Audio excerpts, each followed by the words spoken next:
अस्सलाम वालेकुम, कैसे हैं आप सब? उम्मीद है सब ठीक होंगे। अल्हम्दुलिल्लाह मैं भी ठीक हूँ। सबसे पहले जी आप सबको ईद मुबारक मेरी तरफ़ से। और ईद के तीसरे दिन व्लॉग अपलोड कर रही हूँ। मेरा दिल ही नहीं कर रहा था व्लॉग अपलोड करने को, इतनी ज़्यादा मसरूफ़ थी। तो घर में मेहमान भी आ जा रहे थे तो टाइम ही नहीं मिला। तो मैंने सोचा चलो आज अपलोड कर ही देती हूँ। तो ये जी कमरे की सेटिंग आपने देख ली है बिफ़ोर की। तो अभी हम इसकी सेटिंग चेंज करने लगे हैं। आप भी आई हुई थी तो फिर हम दोनों ने सोचा कि ना इस कमरे की सेटिंग चेंज करनी चाहिए, क्योंकि कमरा बहुत तंग तंग लग रहा था और कुछ अच्छा नहीं लग रहा था। कमरे में जगह ना हो तो फिर अजीब ही लगती है सेटिंग। तो इस वजह से ना फिर हमने सोचा कि बेड की सेटिंग चेंज करते हैं। अच्छा, बेड इतना वज़नी है, हमने भाई और पापा से कहा कि हमारी हेल्प कर दे, लेकिन जी दोनों ने मना कर दिया। कहते कि हम तो नहीं अभी फ़िलहाल कर सकते हेल्प। भाई का रोज़ा था और चांद रात का ये व्लॉग है। तो भाई का तो रोज़ा था और पापा जी अभी सो कर ही उठे थे, तो कह रहे थे मेरे में इतनी हिम्मत नहीं है और ख़ुद ही होता तो कर लो, नहीं तो फिर वेट कर लो। तो फिर हमसे वेट नहीं हुआ तो हमने फिर खुद ही जो है ना जैसे तैसे भी करके सारी सेटिंग कर ली।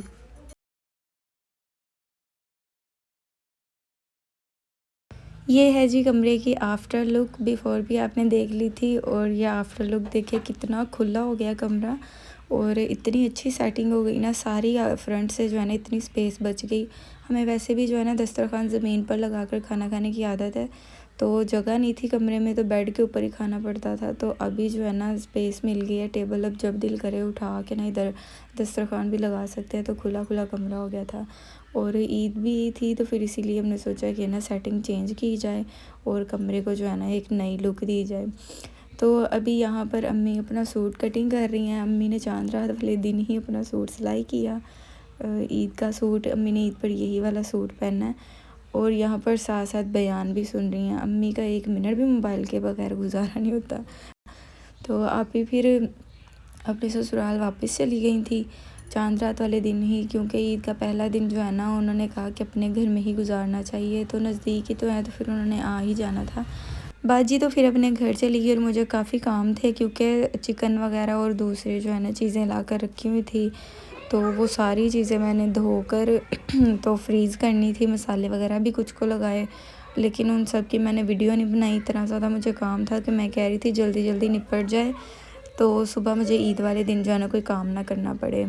मेरा तो जो भी काम था ना मैंने सोचा कि मैं जल्दी जल्दी से वाइंड अप करती हूँ, क्योंकि चिकन वगैरह को धोकर अच्छी तरह से फिर मसाले लगा के मैंने फ्रीज़ किया। और पाए भी थे तो, लेकिन वो मुझे बनाने नहीं आते थे, तो वो फिर अम्मी ने ही बनाने थे। तो उससे शुक्र है मेरी बचत हो गई, वरना वो भी मुझे ही बनाने पड़ते। अच्छा, इसके बाद ना मैंने बाज़ार भी जाना था और बाज़ार में जो काम था, सूट जो मेरा आया था, मैंने सोचा उसके साथ जो है ना लेस वगैरह ले आती हूँ और उसको भी स्टिच कर लेती हूँ। तो ईद के दिनों में पहन लूँगी, मतलब अगर पहनना पड़ा तो। लेकिन जी मैं बाज़ार से जाकर हो आई हूँ, व्लॉग मैंने वहाँ नहीं बनाया क्योंकि रश काफ़ी था बाज़ार में। ज़ाहिर है चांद रात का दिन था तो काफ़ी रश था। तो मैं जी ये एक चोकर लेकर आई हूँ वाइट फ़्रॉक के साथ, क्योंकि मैंने सोचा कि मैं फ़र्स्ट डे जो है ना वाइट फ़्रॉक ही पहनूँगी, क्योंकि वो थोड़ी फैंसी थी। इसीलिए बाकी सारे मैंने लॉन के ही स्टिच किए थे। गर्मी थी तो फिर पहने नहीं जाने थे फैंसी कपड़े। तो साथ इसके जो है ना एक ये वाले मैं कोट शूज़ ले आई। तो बस मुझे बाज़ार में ये अच्छे लगे तो मैंने सोचा कि चलो ले लेती हूँ।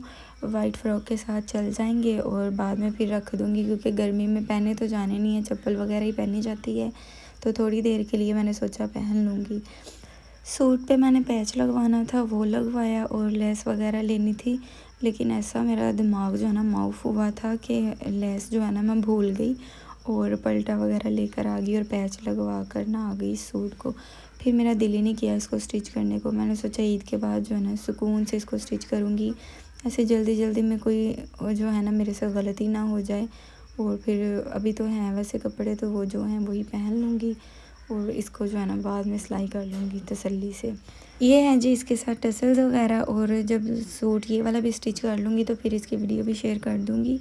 तो इसके बाद जी मेरा दराज से आना था पार्सल और मुझे लगा कि ईद के बाद आएगा, लेकिन ये चांद रात वाले दिन ही मुझे रिसीव हो गया। ये मैंने मंगवाया था, ये जी मैंने ट्राईपॉड का बॉल हेड मंगवाया था। ये गुम हो गया था मेरे छोटे ट्राईपॉड के साथ, जिस वजह से जो है ना मेरा बड़ा ट्राईपॉड भी ज़ाया हो रहा था, तो मुझे नया लेना पड़ना था। लेकिन ये अब दराज से मुझे मिल गया, तो मैंने शुक्र अदा किया कि चलो मुझे जो है ना थोड़े पैसों में ये मिल गया। 300 में ये मुझे मिला है, और अगर मैं लेती तो पूरा ट्राईपॉड ही लेना पड़ता मुझे। तो ये है जी कल की वीडियो ईद के सेकंड डे की। तो फर्स्ट डे तो आप ही फिर नहीं आई क्योंकि उनको टाइम ही नहीं मिला अपने ससुराल से, और सेकंड डे जो है ना वो फिर हमारे घर आई थी। तो उसके बाद जी फिर हम घूमने फिरने भी गए थे, वो नेक्स्ट व्लॉग में आप लोगों के साथ शेयर करूँगी। तो यहाँ पर जी मुझे ईदी मिली थी मेरी चाची से, वो आई थी। अच्छा, जैसे जैसे इंसान बड़ा होता जाता है ना उसके सारे शौक़ जो है ना बदल जाते हैं। जब छोटे थे तो भी इतनी एक्साइटमेंट होती थी ईद की, और अब तो पता ही नहीं चलता कब ईद आई और कब गई। कपड़े पहने और सेल्फियाँ ली, वीडियोस बनाई और फिर उतार कर रख दी और आराम किया। तो आप लोग मुझे कमेंट में बताना कि आप लोगों की ईद कैसी गुजरी और क्या क्या किया आप लोगों ने ईद पर। ये था जी आज का व्लॉग। उम्मीद है आपको वीडियो अच्छी लगी होगी। वीडियो को लाइक कर दें। मिलते हैं जी नेक्स्ट वीडियो में। अल्लाह हाफिज़।